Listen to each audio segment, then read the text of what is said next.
तुम्ही पाहत आहात MCN न्यूज मराठी। जळगाव जामोद तालुक्यात येणाऱ्या वडगावगड येथील जिल्हा परिषद मराठी शाळेत भारताचा 80वा स्वातंत्र्य दिन उत्साहात साजरा करण्यात आला।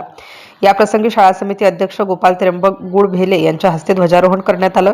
यावेळी राष्ट्रगीताने राष्ट्रध्वजाला सलामी देण्यात आली। विद्यार्थ्यांनी देशभक्तीपर गीतांवर आधारित विविध कवायती व सांस्कृतिक कार्यक्रम सादर करून उपस्थितांची मने जिंकली। तिरंगी झेंडे व फुलांनी सजवलेल्या शाळेच्या परिसरात देशभक्तीचे वातावरण निर्माण झालं होतं।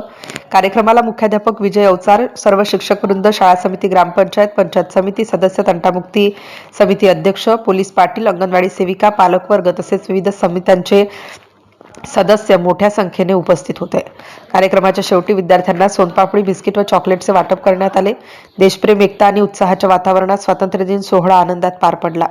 MCN न्यूज मराठी करिता ओम उन्हाळे, वडगावगड।